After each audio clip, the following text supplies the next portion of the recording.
Welcome to the newest episode of Beyond the Fame with Jason Fraley. I'm your host, Jason Fraley, picking the brains of the top filmmakers, musicians, and artists of our time. This weekend marks the 30th anniversary of the country music hit Past the Point of Rescue, recorded by 90s country star Hal Ketchum. I spoke with the late Nashville singer when he played the Birchmere in Alexandria, Virginia back in 2015, 5 years before his death at the age of 67.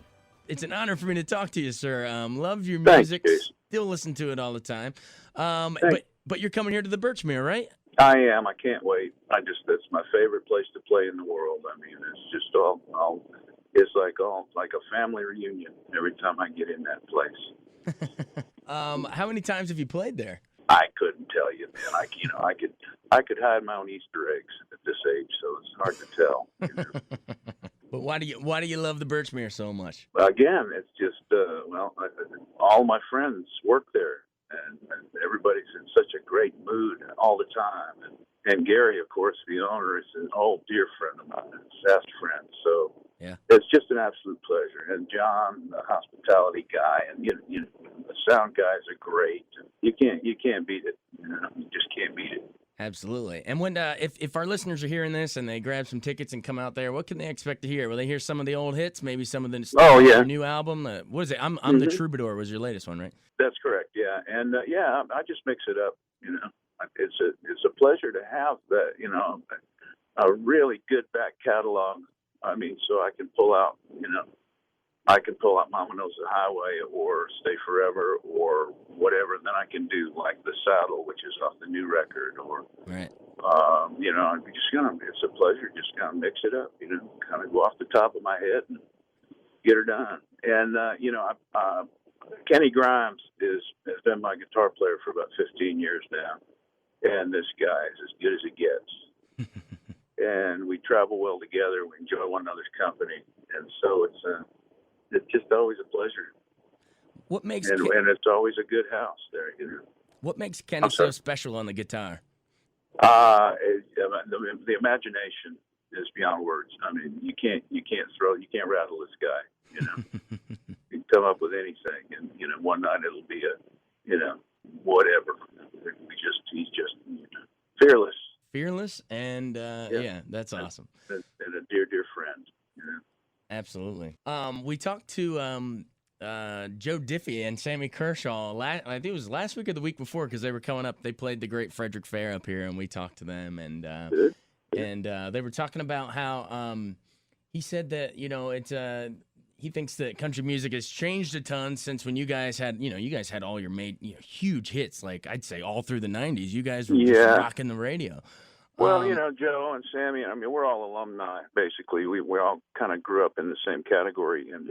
And back in my day, it was more about the singer-songwriter and really expressing yourself, to the best of your abilities. And I think it has changed greatly. I mean, I don't hold anything against these kids. Sure.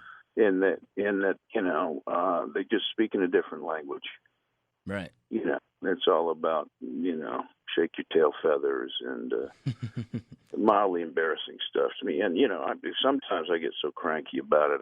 I like to say, I think they should just burn it all down and start again. But that's just an old man's outlook on life, Right. Yeah. I mean, more power to them, man. If they're reaching out and touching people, that's good enough, man. That's what music's supposed to be about. Exactly. Yeah, it seems. Yeah, every generation, I guess, has its own new form. So, but I'm kind of with you though. I kind of miss the old singer-songwriter, because to me, country music is at its best when it's at the it's all about the storytelling, man. You listen to the song start to finish to hear the whole story. That's a man. Absolutely.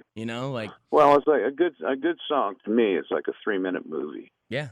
The curtains part, and you invite people in, and you sit them down and say, just as gently as you can, I got a story to tell you, Mm-hmm.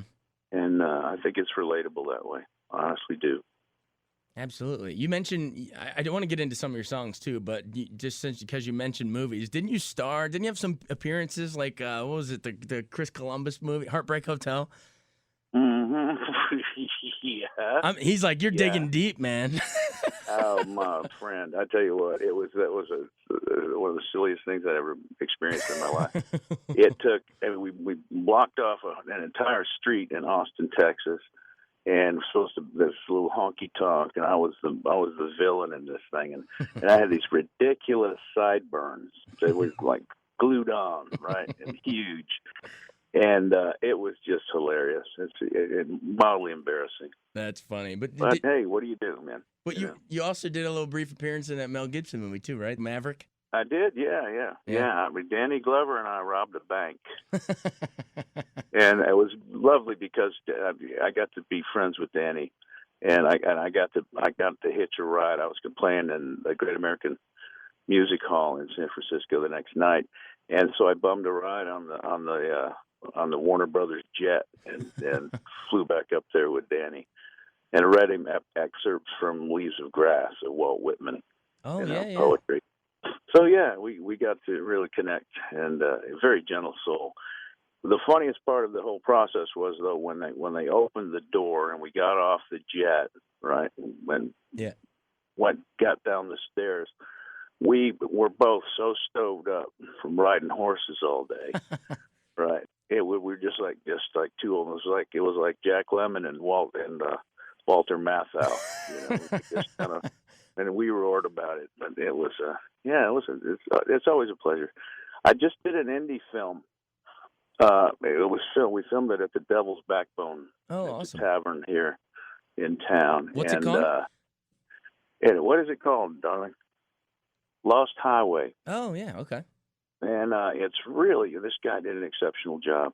He wrote all the songs for it. He directed it. I think that one's going to turn out pretty darn well. Do you remember who the filmmaker was?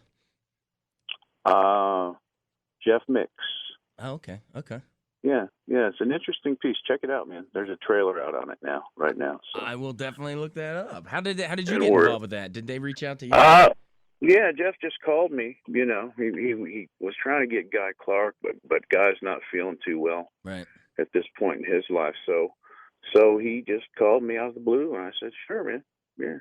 He said, "You need me to send you a treatment? You want to read about it?" I said, "Yeah. You want to send me a script? That's fine." But it was fun, and it was me and Jack Ingram, and Gerf Morlix, and just a bunch of whacked out singer-songwriters. So it's an interesting piece. That's awesome. Well, there you go. We got the Hal Ketchum movie star. A couple minutes on that. That's awesome. Yeah, right. All right, we'll pivot it back to what you said about country music is the best 3-minute movie. So there you go. We'll go back on track here a little bit. But I mean, it's absolutely true. Like what you said is it's a good song should tell the whole story, like a mini movie like that, and paint that visual picture. Which songs kind of taught you that when you were growing up listening to country? Were there certain artists that really made the impact on you? Oh, of course, absolutely. And they were, my dad had a wonderful record collection, and we had Buck Owens, of course. We had Merle Haggard, and we had the modern sounds of country western, Ray Charles, classic thing. And I would lay on my belly as a little kid and thumb through the records. They were all leaning against the wall, basically. And Buck Owens and the Buckaroos in their sky blue nudie suits. And I said, middle of winter in upstate New York, and I said to myself, that's my window to the world right there. I got to do that. That's my way out of this, right? Yeah. Yeah. So, and luck has a lot to do with it, I've just been very, very fortunate. Yeah. And I think, I do deliver, man. Every time I get up there, somebody hires me to do the job, I do the job. So that's awesome.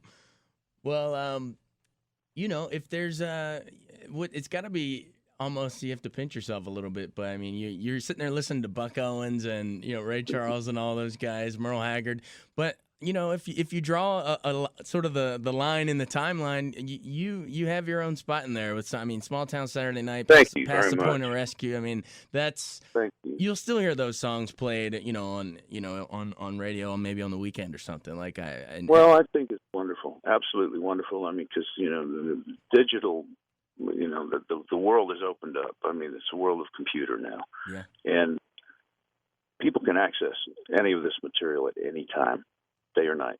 Does that kind of make it, in a way, a little more?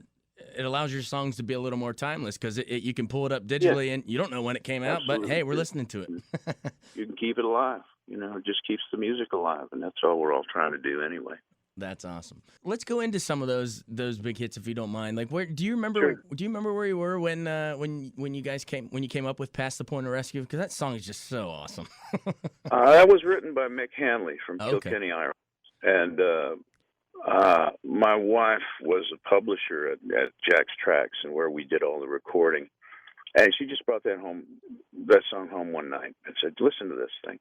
Mm-hmm. And it's just the most moving poetry. I mean, it could be written and hung on the wall, regardless of the melody. Yeah. It's just that masterful a piece, Yeah. So, Mick, I just went, sure, I'm in. And again, the band I had at that point in time, I was cutting with Richard Bennett on guitar, who played with Neil Diamond for years, Mm-hmm. and Chris Lusinger and Pete Wasner and Bob Ray on bass. And Bob Ray had played in, Muscle Shoals sessions his whole life. Yeah. And so these guys brought most of the energy to these songs. And I didn't want to cut Small Town Saturday Night. Why is that? Well, the demo was kind of like this reggae, Mm-hmm. funky, kind of folky thing. Right. And Alan Reynolds just took me aside and he said, Hal, I'm afraid I'm going to have to insist. I'm just going to have to insist. And I think you'll thank me for it. And I can't thank him enough. It's fantastic. Because when, I remember it was August 16th. I don't even remember the year, maybe 93, 94, somewhere there. Mm-hmm. And it went to number one. And I was riding with John Brown, who was a promo guy for Curb Records, Mm-hmm. Visiting stations and dropping these records on these guys. Yeah. And we pulled over the side of the road and just cranked it up and just boogied, man. Just danced our little tails off. Yeah, it was a very special time for me, absolutely. And again, those songs really never go away. I mean, good work just stands up for forever. As it should. As it I've should. been real blessed. And now, man, I make a great little living. I live in Fisher, Texas. Nice. Population 8 people. Oh, right. I kid you not. It's population. There are 8 people in Fisher, Texas. And we live up on a hill in this beautiful little house that we restored. And life is mighty good, I'll tell you. And my lifeblood is playing music, and always will be. I mean, can you imagine that? If you were if you could go back and talk to your younger version of yourself, and you said that's how your life was going to turn out, you'd have country hits on the radio, you'd be living on this, quiet little house on a hill in Texas, you'd be like, I'm doing all right. Yeah, oh, absolutely. Yeah, no, I do. I wake up and I'm grateful every morning. I thank the Maker every day. I go out on the porch, I pray to the four winds, and I just say, thank you, God. Well, this has been a hell of a ride. That's awesome. Well, let's keep the ride going for a little bit longer at the Thanks, Birchmere, buddy. sir. Thanks so much for taking the time to come on and talk with us, and we're looking forward to Thank see you, you out in Virginia. We really appreciate All it. right, brother. All right, I appreciate you, son. Take Yeah. care of yourself. You too. Adios. Thanks so much for joining us on Beyond the Fame with Jason Fraley. Remember to hit the subscribe button and give us a 5-star rating if you like what you hear. We'll see you next time.